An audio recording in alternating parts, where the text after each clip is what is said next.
और आप देख रहे हैं सिमडेगा एक्सप्लोर। आज हम आए हैं भट्टी टोली में एक नया पार्टी का यहाँ पे उद्घाटन हुआ है, जिसको बोलेंगे, जिसका नाम है आजाद समाज पार्टी। तो यहाँ पे कुछ यहाँ के जो जिला अध्यक्ष हो या फिर यहाँ के जो मेंबर बोले या फिर पार्टी के सदस्य है, ये लोग से भी कुछ बातचीत करना चाहते हैं। मतलब कुछ सवाल है ये लोग से, तो ये सब जानने वाले हैं कि ये आखिर ये पार्टी का जो उद्घाटन हुआ, इनका मुख्य उद्देश्य क्या है, यहाँ पे सिमडेगा के लोगों के लिए क्या काम करना चाहते हैं। ये सब कल को अगर ये पार्टी अपने मतलब कि जीत के अगर आता है सरकार में, तो ये लोग क्या क्या काम करेंगे, ये सारा सवाल है मेरे से। तो इनसे सवाल कुछ जानते हैं और इनका क्या स्टैंड है इस पार्टी को लेके।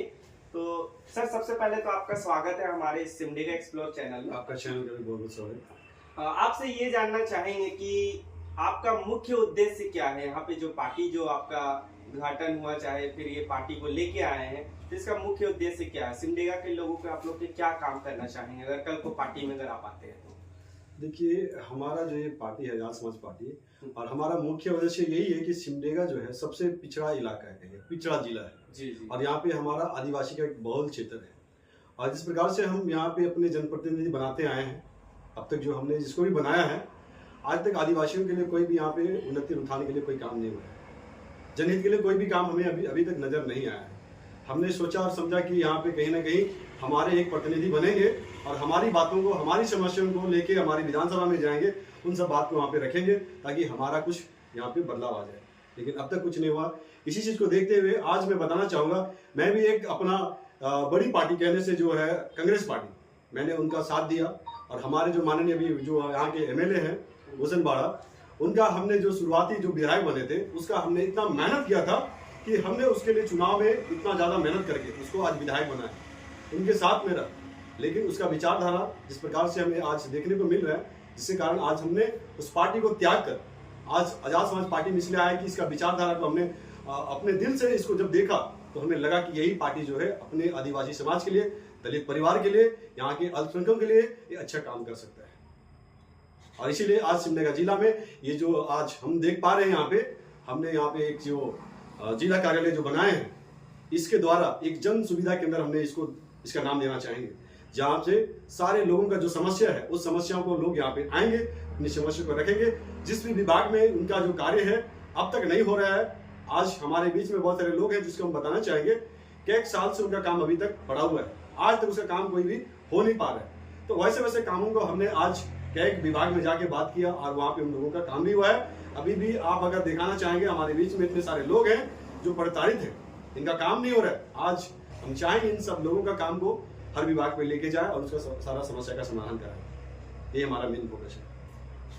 और एक सवाल है आपसे, जैसे कि सिमडेगा में आप देखिएगा बहुत पीछे, तो ये सच में है पिछड़ा जो आप बोले कि वो, इसमें आप देखिएगा जैसे कि अगर सबसे ज्यादा समस्या अगर सिमडेगा में हमको जहाँ तक लगता है कि पानी हो गया, सड़क हो गया, शिक्षा हो गया, आपका एजुकेशन के हेल्थ के क्षेत्र में अगर बात की जाए तो इसमें भी बहुत पिछड़ा है। तो इसमें आप लोग का क्या स्टैंड रहेगा अगर कल को सरकार में आप आते हैं, या अभी इस मुद्दे को कैसे नजर से अपने देखते हैं? सबसे पहला हमारा तो फोकस यही है कि जिस प्रकार से हमारे जवान भाई बहन जो है आज शिक्षित है और बेरोजगार है, आज यही कहना चाहेंगे जिस प्रकार से झारखंड राज्य यहाँ के लिए अलग हुआ है ना, यहाँ के जो आदिवासियों के लिए बना, लेकिन आज देखिए यहाँ के आदिवासी और मूलवासियों के लिए जिस प्रकार से कोई अब तक जो है स्थानीय नीति का यहाँ पे कोई लागू नहीं हुआ है और यहाँ पे कोई शिक्षा नीति अब तक कोई बना नहीं है। और देखिए यहाँ पे बहुत सारे ऐसे गरीब परिवार के लोग हैं जो कि हमारे सिमडेगा कॉलेज में पढ़ते हैं, ये बगल में हमारे हैं। और ये जो ऑफिस बनाने का मेन फोकस हमारा यही रहा कि यहाँ के जो गरीब और प्रताड़ित लोग हैं जो अपने नौकरी पाने के लिए, रोजगार लेने के लिए कहीं बड़ा शहर में नहीं जा पाते हैं, और उसके लिए हम लोग अभी यहाँ पे कोशिश कर रहे हैं ताकि उन लोगों को फ्री में यहाँ पे जिस प्रकार से अभी जो वैकेंसी निकला है वही नहीं जो रक्षा के लिए, तो उसका अभी देखिए पिछले टाइम में जो था समय चला गया था, लेकिन अभी फिर से 18 तारीख से लेके 2 तारीख तक इसका फॉर्म भरा जा रहा है। उसमें बहुत सारे ऐसे परिवार हैं जो गरीब परिवार, बच्चे लोग आते हैं, वो लोग अपना फॉर्म भी नहीं भर पाते हैं थोड़ा पैसा देने के लिए, क्योंकि मैं उसका एक जीता जागता गवाह हूँ, क्योंकि हम भी उस परिस्थिति से आज यहाँ तक आए हैं। इसलिए मैं बता सकता हूँ कि हमारे पास में 20 रुपये के लिए भी सोचना पड़ता था, तो उसी प्रकार से आज भी हमारे कई भाई बहन के जीवन में है। तो ऐसे लोगों के लिए हम चाहते हैं कि यहाँ पे आए और उनके लिए हम यहाँ पे फ्री ऑनलाइन फॉर्म उसका हम लोग भरे और उसके लिए हम एक सेवा दे सके। ये हमारा मेन फोकस है शिक्षा के क्षेत्र में। और सड़क के लिए हम ये कहना चाहेंगे, जिस प्रकार से सड़क तो यहाँ पे बहुत ही मतलब अगर देखा जाए तो बहुत ही खराब स्थिति में है। अगर हमारा ये सिमडेगा में जिस प्रकार से झूलनसी चौक से लेकर कुडेट तक का अगर स्थिति देखा जाए, यहाँ पे जो रिपेयरिंग अभी हुआ है, जो वहाँ पे 1.5 जो 1.5 करोड़ में जो रिपेयर हुआ, 3 महीना भी नहीं हुआ, और वहाँ का रास्ता अभी भी जाके देख सकते हैं। वहाँ पे मिट्टी डाला जा रहा है, वहाँ पे कहीं पे अपना कचरा डाला जा रहा है। जिस प्रकार से रास्ता अगर देखेंगे तो बहुत ही खराब स्थिति है। अगर कहीं ना कहीं आने वाले समय में जनता अगर हमें सपोर्ट करेंगे, आने वाले समय में अगर सत्ता पे हमारा अगर यहाँ पे सरकार बनती है, तो हम सबसे पहले चाहेंगे यहाँ की शिक्षा, यहाँ का रोजगार, यहाँ का जो प्लान हो रहे हैं, अगर खासकर हम बताएं आपको तो जिस प्रकार से सिमडेगा जिला जो है सबसे पहला जिला है जो कि यहाँ से सारे जो बेरोजगार लोग प्लान होकर जो बाहर जाके बड़े बड़े महानगर में काम करते हैं, उनके लिए हम यहाँ पे रोजगार का काम करना चाहेंगे। ये हमारा मेन फोकस है। और हमारे साथ है झारखंड प्रदेश के महासचिव भी, इनसे भी कुछ जानेंगे। तो सर आपसे ये जानना चाहेंगे कि आपका पार्टी का क्या मतलब विचारधारा है, और क्या आप सिमडेगा के लोगों को क्या मतलब कि हाँ विचारधारा है, और सिमडेगा के लोगों को आपसे क्यों जुड़ना चाहिए आपकी पार्टी से? देखिए, सबसे पहले हम ये कहना चाहेंगे कि हमारी पार्टी वो कैडर बेस्ड पार्टी है। पूरे भारत में 2 ही पार्टी ऐसी है जिनका अपना कैडर है, जो जैसे एक बीजेपी है, बीजेपी में आरएसएस है, उसी तरह हमारे आज़ाद समाज पार्टी में भीम आर्मी है। तो भीम आर्मी जो हमारा कैडर जो वो है लोग, वो क्या होता है कि किसी भी परिस्थिति में वो लोग इधर उधर नहीं हो, ठीक है। तो जैसे बीजेपी आज उरूज पे है, तो ऐसे नहीं है, वो भी रात दिन मेहनत कर दिया, उसका पूरा एक कैडर बेस बना हुआ है। आज़ाद समाज पार्टी आने वाले दिनों में अगर बीजेपी को कोई टक्कर दे सकती है या बीजेपी को कोई हरा सकती है, तो वो आज़ाद समाज पार्टी है, क्योंकि इनका कैडर जिस हिसाब से बढ़ रहा है। अभी देखेंगे कि बिहार में जो चुनाव हुआ उसका रिजल्ट देखेंगे, हम लोग जीडीए गठबंधन का एक पार्ट थे, जिसमें हम लोगों ने 5 सीट वहां हासिल किया है। तो लोग जो है, लोगों के पास जब विकल्प नहीं था तो क्या करता था कि कैंडिडेट कोई भी हो दूसरे पार्टियों में। देखिए उसी तरह सिमडेगा में देखिए, सिमडेगा में ना 2 ही तरह के वोटर है, एक बीजेपी को जिताने के लिए वोट करता है, एक बीजेपी को हराने के लिए वोट करता है। और जो बीजेपी को जिताने के लिए करता है तो ठीक है, उसका तो बेस है, उसका वोट इधर उधर नहीं होता। लेकिन जो बीजेपी को हराने के लिए वोट करता है ना, वो कभी कभी ठगा महसूस करता है, क्योंकि कभी उनके पसंद का कैंडिडेट नहीं होता है, या फिर कोई किसी तरह से टिकट लेकर के आया है, तो मजबूरी होता है कि उनको वोट दिया जाए। तो हम लोग तीसरे विकल्प की तरह, मतलब विकल्प के तौर पर हम लोग सिमडेगा में लेकर के आए हैं।